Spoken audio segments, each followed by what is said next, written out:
Merci Monsieur le Président. Ma question s'adresse au ministre des Affaires étrangères. Depuis le début du mois d'avril, les Palestiniens de Jérusalem-Est sont victimes d'agressions violentes de la part des colons israéliens, mais également de sa police et de son armée.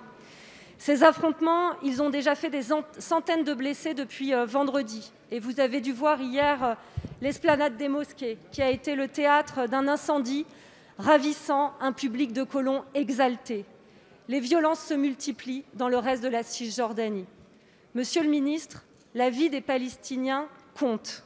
Et ce que nous décomptons ces derniers jours, ce sont des morts. 20 Palestiniens, dont 9 enfants, sont morts à Gaza suite à des frappes israéliennes. Ces tensions, elles sont le fait d'une mobilisation contre l'éviction de 4 familles palestiniennes du quartier de Sheikh Jarrah au profit de colons israéliens ultranationalistes. Chaque jour, les résidents palestiniens sont soumis à la violence militaire et à celle des colons armés. Sheikh Jarrah est situé à Jérusalem-Est. Cette portion de la ville est considérée comme territoire occupé par l'ONU. La résolution 478 du Conseil de sécurité des Nations unies présente l'annexion par Israël de cette partie de Jérusalem comme une violation du droit international. L'ONU a de nouveau rappelé que ces expulsions étaient contraires au droit international et constituaient des crimes de guerre. Oui, des crimes de guerre. L'UNICEF alerte, l'ONU exhorte, mais vous, après le silence, c'est la honte. La honte d'une déclaration qui recherche un soi-disant équilibre. Équilibre qui oublie de condamner la politique de colonisation et d'apartheid promue par le gouvernement israélien. Vous le savez, dans ces tout prochains jours, la situation risque de très dangereusement s'aggraver. Elle peut être terrible. Et le silence de notre pays participe à l'impunité dans laquelle ont lieu les exactions israéliennes.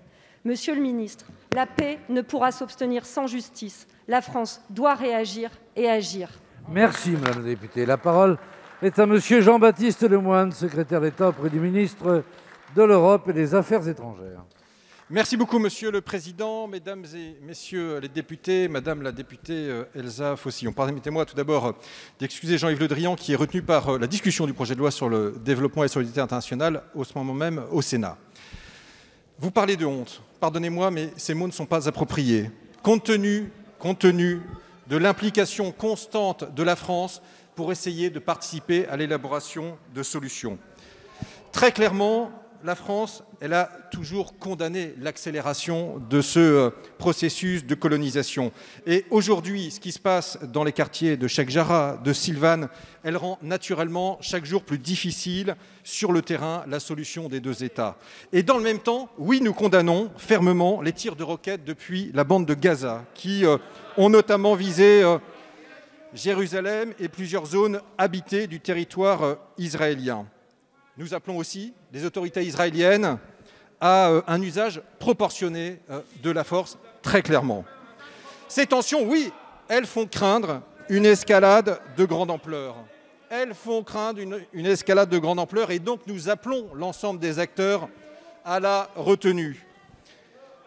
Ce que montrent ces événements, c'est qu'il y a besoin d'une solution politique. Et de ce point de vue-là, nous ne serons jamais en arrière de la main. La France entend rester à l'initiative pour contribuer à restaurer les conditions de la paix. Jean-Yves Le Drian, d'ailleurs, le 11 mars dernier, a réuni un format en ce sens. Et je peux vous dire que même si la tâche est ardue, même si elle appelle à beaucoup d'humilité, nous n'y renoncerons pas. C'est naturellement un engagement fort de la France.